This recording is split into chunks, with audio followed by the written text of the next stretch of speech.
السلام علیکم دوستوں، آج ہم آپ کی ملاقات ایک صاحب سے کروا رہے ہیں۔ وہ ہیں تو وکیل، لیکن انہوں نے حال ہی میں کشمیر پہ ایک کتاب لکھی ہے۔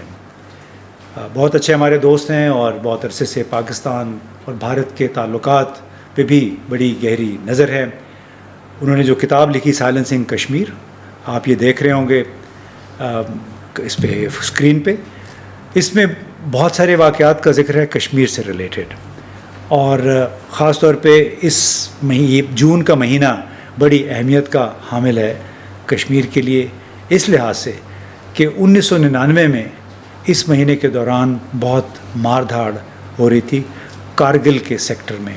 وہاں پہ چونکہ پاکستان کی افواج ناردرن لائٹ انفینٹری سرحد لائن آف کنٹرول کراس کر کے کافی اندر جا کے انہوں نے بہت ساری چوٹیوں پہ قبضہ کیا ہوا تھا، جس کے جواب میں پھر بھارت نے اپنی بوفورس توپوں کا رخ ان چوکیوں کی طرف موڑ دیا تھا۔ بہت سارے اس میں پاکستان کے فوجی شہید ہوئے، اس میں کہا جاتا تھا مجاہدین بھی ہیں۔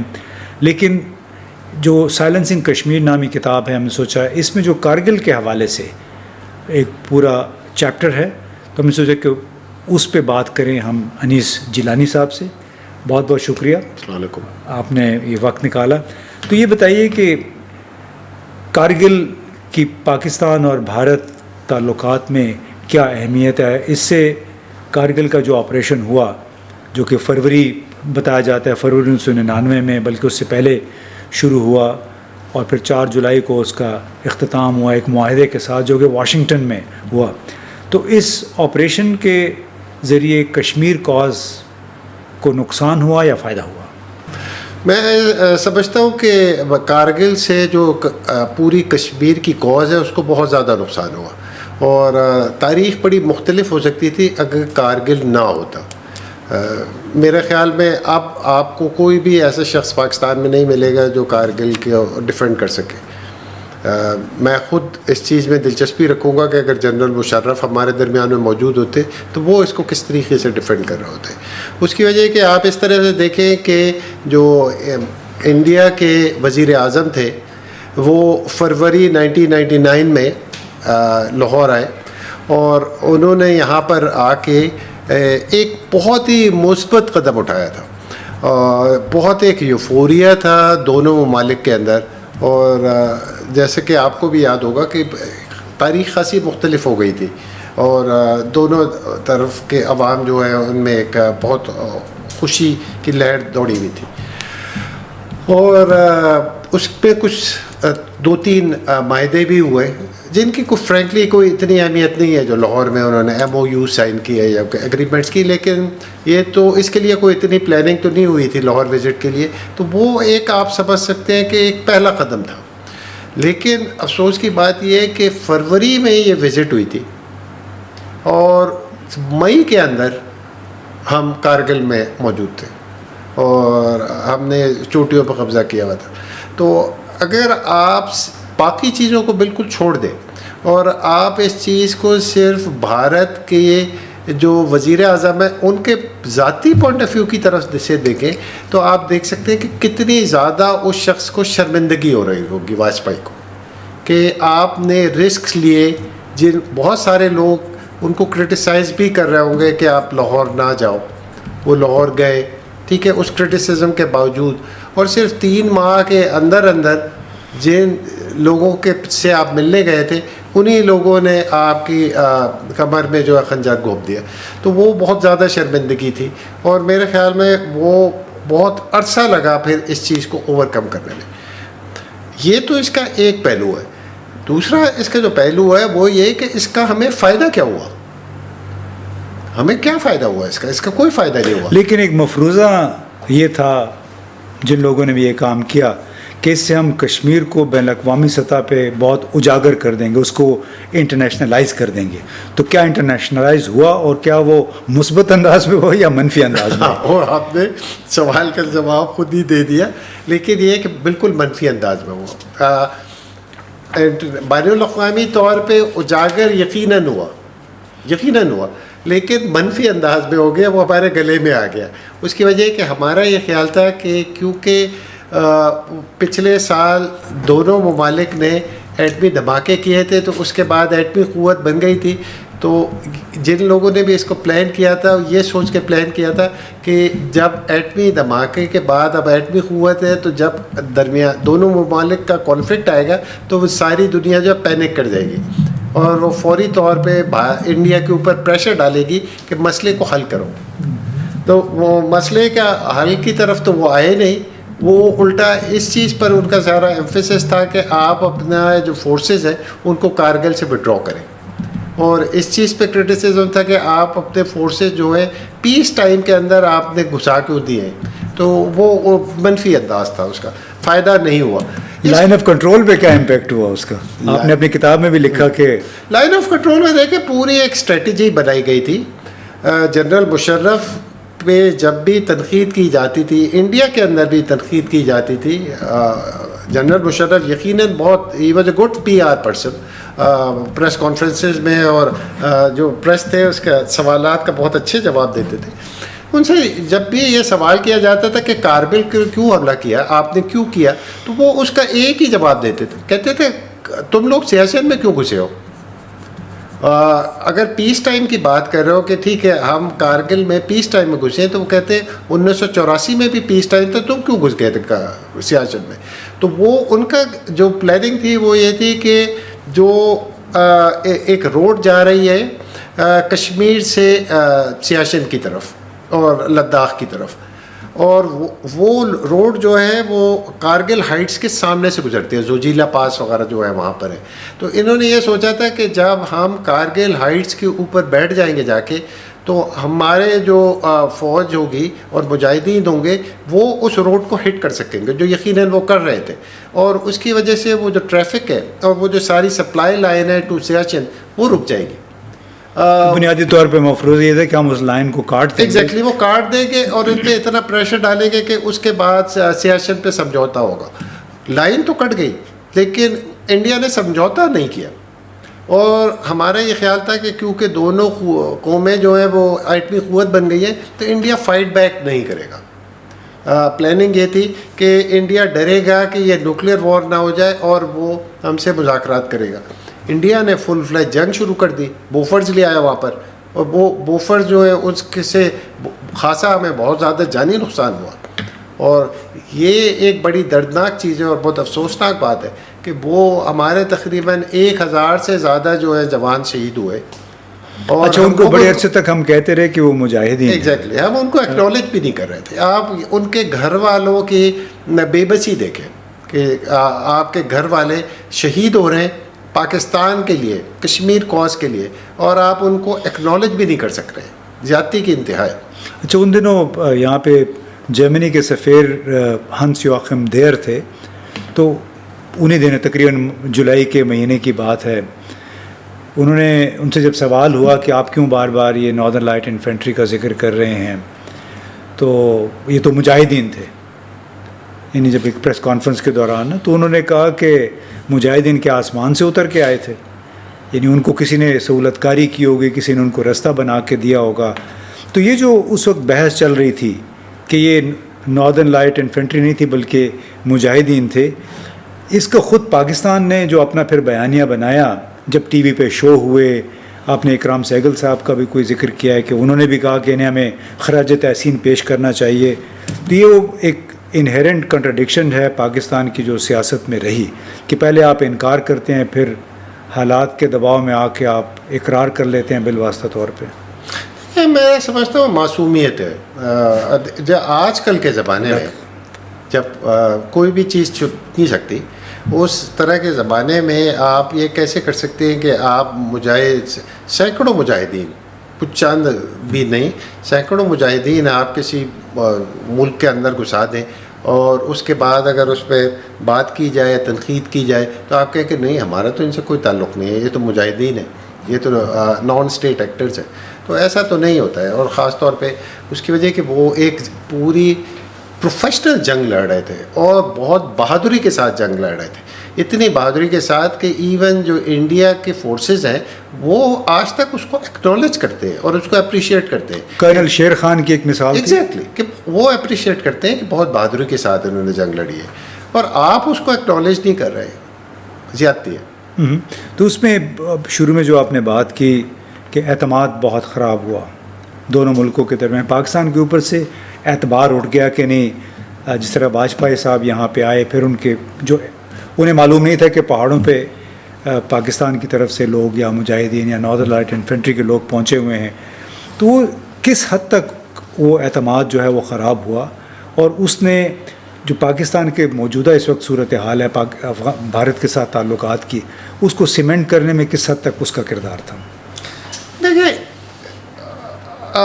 حالات بہت زیادہ خراب ہو گئے تھے اس وقت، حالات بد سے بدتر ہو گئے جب اکتوبر 1999 میں جنرل مشرف نے ملٹری ٹیک اوور کر لیا، تو وہ تو ایک سٹیپ لگ گیا نا، اور پہلے ہی حالات کارگل کی وجہ سے خراب تھے، اور اس کے بعد ملٹری نے ٹیک اوور کر لیا، تو وہ پاکستان کے جو جمہوریت ایک وہ میڈل تھا وہ بھی ختم ہو گیا اور سٹینڈنگ تھی، نتیجہ ہے کہ پاکستان بہت زیادہ بری طرح سے دنیا میں آئسولیٹ ہو گیا تھا۔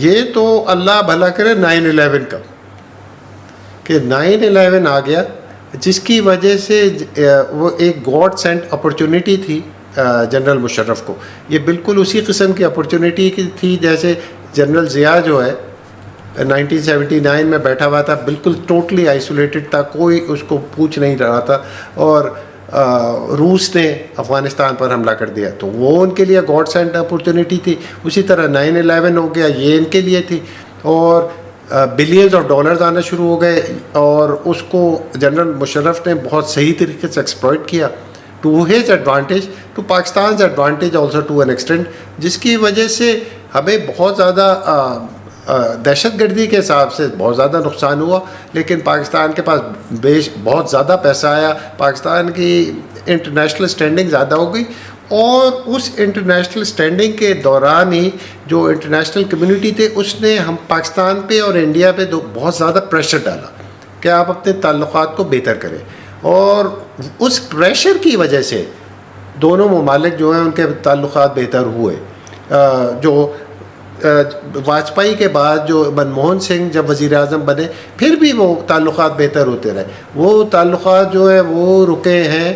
پھر جب چیف جسٹس ہمارے افتخار چودھری صاحب کا کرائسس آیا، اور اس کے بعد جو ہے جنرل مشرف کی حکومت ختم ہوئی، اور تو اس کی بات جو ہے وہ اب تک ہم ریوائیو نہیں کر سکتے نہیں، لیکن اس پورے پروسیس کو۔ لیکن اس میں تو جو آخری کیل تھا وہ تو ممبئی کے حملوں نے ٹھونکا، وہ ٹھوکا، لیکن آپ دیکھیں کہ ایون اس حملے کے بعد بھی منموہن سنگھ جو ہے اس کا ریئیکشن اتنا زیادہ نہیں تھا، بالکل کیل ٹھوکی، لیکن یہ کہ اگر فرض کریں جنرل مشرف رہتے تو کچھ تھوڑی بہت بات ہوتی رہتی، یہ الگ بات ہے، لیکن وہ بالکل ایک علیحدہ بحث ہے جس پہ بھی کبھی بات کرنی چاہیے کہ جو جنرل مشرف کا فارمولہ تھا کشمیر کے بارے میں وہ کتنا اچھا تھا اور وائبل تھا۔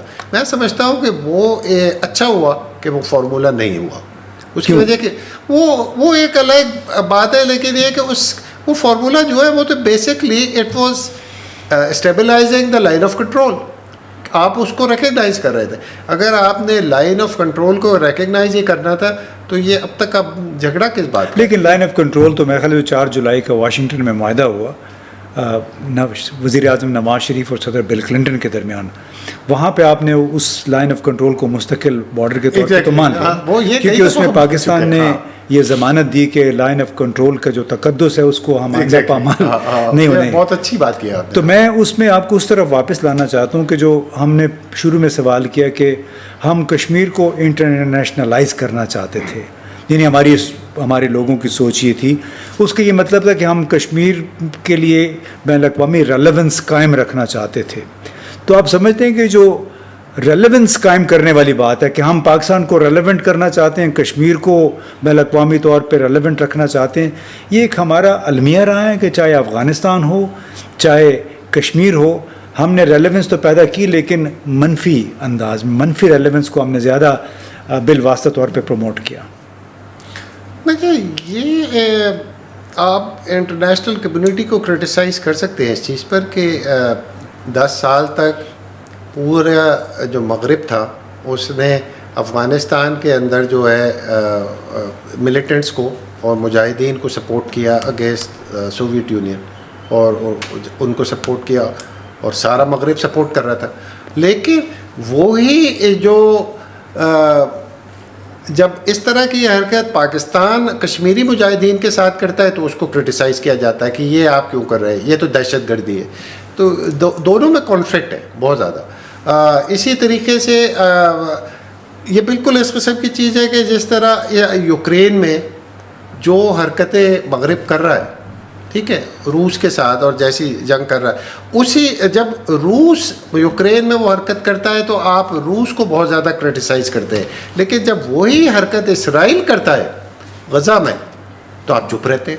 اسرائیل تو بہت آگے چلا گیا نا, 37,000 لوگ انہوں نے مار دیے. ایگزیکٹلی, آپ چپ ہیں, آپ کچھ بھی نہیں کر رہے بلکہ آپ اس کو اسلحہ دیے جا رہے ہیں. تو یہ پاکستان جو ہے یہ دوغلا پن صرف پاکستان نے نہیں کیا بلکہ سب کر رہے ہیں. نہیں, پاکستان کا تو دوغلا پن نہیں تھا. پاکستان تو غلطی صرف یہ کی ہوئی ہے کہ ہم کو کھل کے ملیٹنٹس کو سپورٹ کرنا چاہیے. ہم جو کہتے ہیں نا کہ جی we only extend diplomatic political and social support to the Afghans, to the Kashmiris.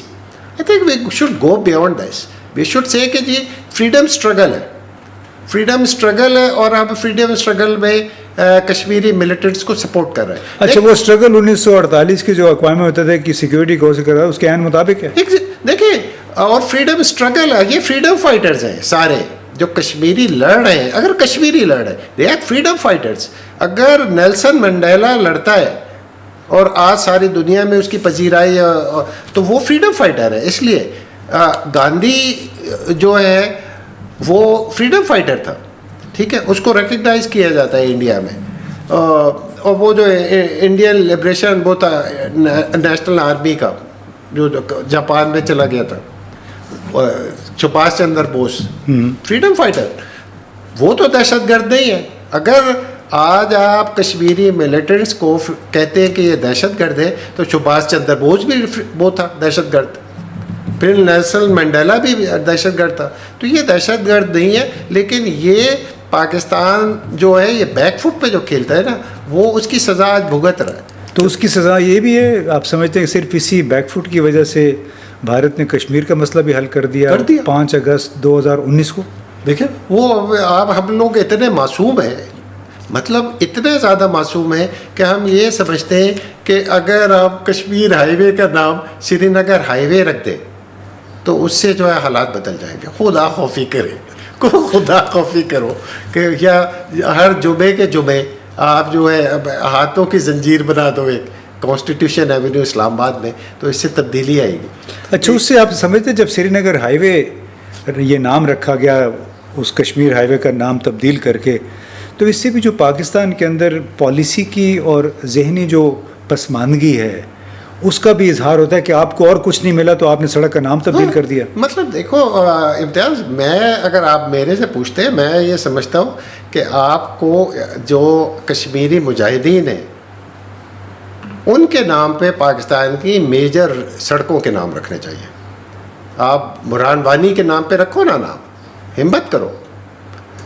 Yasin کے نام پہ رکھیں آپ, ان لوگوں کے نام پہ آپ کیوں نہیں نام رکھتے؟ آپ کہیں کہ ہاں یہ ہمارے فریڈم فائٹرز ہیں اور ہم ان کو ریکگنائز کر رہے ہیں. آپ اگر ان کو ایکنالج نہیں کر رہے اور بیک فٹ پہ کھیلے جا رہے ہیں تو آپ بیسکلی انڈیا کی وکٹ پہ کھیل رہے ہیں. آپ یہ بات تسلیم کر رہے ہیں کہ یہ دہشت گرد ہیں, اس لیے ہم ان کو ایکنالج نہیں کرتے. آپ کریں ایکنالج, آپ ہمت کریں اور آپ اپنی 7th ایونیو کا نام رکھو نا ان کے نام. تو یہ معذرت خواہانہ رویہ بھی بنیادی طور پہ ذمہ دار ہے ہمارے بھارت کے ساتھ تعلقات. سوچ ہی نہیں رہے. دیکھیں یہ اب ابھی بھی کوشش کر رہی ہے حکومت ابھی بھی کہ ہمارے تعلقات ہندوستان کے ساتھ بہتر ہوں. فرینکلی اسپیکنگ انڈیا ہم سے ہمیشہ بات کرنے کے لیے تیار ہوتا ہے, ٹھیک ہے. جب بھی ہم کہتے ہیں بات کرو وہ کہتا ہے ہاں ہاں کریں, وہ لیکن وہ بات کرتا ہے, کہتا ہے ہاں کشمیر کی بات نہیں کرو, ٹھیک ہے. اگر بات کرنی بھی ہے نا تو ٹھیک ہے, یہ جو لائن آف کنٹرول ہے اس کو پرماننٹ کر دیتے ہیں. نہیں, وہ تو 1998 تک تو ہمیشہ ہمارے جو 7 نکات ہوتے تھے مذاکرات کے بھارت کے ساتھ, اس میں 1998-99 کے جو سمٹ ہوئے تھے, یعنی چوٹی کی کانفرنس, اس میں کشمیر ہمیشہ سر فہرست ہوتا تھا. 1999 کے بعد پھر جب نیپال میں ملاقات ہوئی، آگرہ میں ملاقات ہوئی، پھر کشمیر نمبر 2 پہ چلا گیا، ٹاپ پہ پھر دہشت گردی آ گئی تھی، کیونکہ پھر بھارت نے کارگل کے بعد بڑے زور و شور سے یہ کہنا شروع کیا کہ یہ مجاہدین نہیں ہیں، یہ دہشت گرد۔ کارگل اور 9/11، ٹھیک ہے، ان دونوں کے بعد وہ انہوں نے لنک کر دیا ایشو کو۔ نہیں، وہ ایکچولی قندھار ہمارا جو طیارہ ان لوگوں نے اغوا کیا تھا، اس کے بعد سے بڑا ٹھپا لگ گیا تھا کہ یہ دہشت گردی ہے۔ تو آپ سمجھتے ہیں کہ جو کشمیر کا حل جو کشمیری چاہ رہے تھے، جو پاکستان کی خواہش تھی، وہ اب کبھی نہیں ہو پائے گا؟ کشمیر کے معاملے میں I would like to remain optimistic, کیونکہ ورنہ بہت ہی زیادہ ڈپریشن والی بات ہے اور بہت زیادہ جاتی ہے۔ لیکن جو کارگل میں ہوا تو آپ نہیں سمجھتے کہ اس نے بالکل راہ ہموار کی اس کام کی جو کہ بھارت نے 5 اگست 2019 میں کیا۔ کارگل سے ہمیں بہت زیادہ نقصان ہوا، بہت زیادہ، کیونکہ وہ اگر جو وہ بات ہماری درمیان میں رہ گئی، لیکن کارگل کا جو ہمیں نقصان ہوا ہے وہ یہ نقصان ہوا ہے کہ اگر کارگل نہ ہوتا تو جو انڈرسٹینڈنگ تھی نواز شریف حکومت کی اور واجپئی حکومت کی، وہ اس انڈرسٹینڈنگ کے بیسس پہ شاید، میں شاید کا لفظ استعمال کر رہا ہوں، ہم کشمیر کا کوئی حل نکال لیتے۔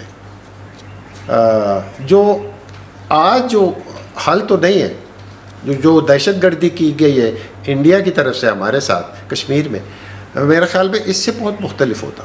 تو کارگل کی وجہ سے وہ جو سارا ایک ہمارا ٹاکس کی طرف بات جاری تھی، اس کا بالکل بیڑا غرق ہو گیا۔ ہاں، مطلب پورا پروسیس جو ہے پروسیس سیبوٹاج ہو گیا، وہ ڈیریل ہو گیا۔ چلیں، میرا خیال ہے کارگل پہ آج اتنی بات کرتے ہیں۔ یہ ایک لحاظ سے اینٹ تھی جو بھارت نے رکھی تھی لائن آف کنٹرول کو باقاعدہ ایک بارڈر دینے کے لیے، اگرچہ اقوام متحدہ کی سیکیورٹی کونسل کی قراردادوں کے مطابق یہ کام نہیں ہے، بالکل اس کے خلاف ہے، لیکن بھارت نے وہ کام کر دیا جس کی توقع غالباً یہاں پہ نہیں تھی۔ خاموشی سے انہوں نے آرٹیکل 370 اپنے آئین کا ختم کر دیا، 35A ختم کر دیا، اور اس کو باقاعدہ آئینی تحفظ بھی دے دیا، کیونکہ باقاعدہ بھارت کی پارلیمنٹ میں متفقہ طور پہ کشمیر کی جو اینیکسیشن ہوئی اگست 2019 سے، اس کو باقاعدہ آئینی سٹیٹس مل گیا۔ یعنی پاکستان کے لیے انہوں نے شاید یہ کام آسان کر دیا کہ آپ کشمیر کو ابھی بھول جائیں، آپ کے کنٹرول میں اس وقت جو کشمیر ہے آپ اس کی پرواہ کریں۔ تو بڑا ضروری ہے کہ ہماری یہاں پہ قیادت، سول ملٹری کچھ اس انداز میں سوچے کہ کشمیر جو ہمارے پاس ہے اس کو ہم کس طرح خوش رکھیں، خوشحال رکھیں، کس طرح اس کو مین سٹریم کریں، تاکہ جو ادھر سے نظریں اٹھ رہی ہیں ہمارے کشمیر کی طرف، ان کی پیش بندی کی جا سکے۔ بہت بہت شکریہ۔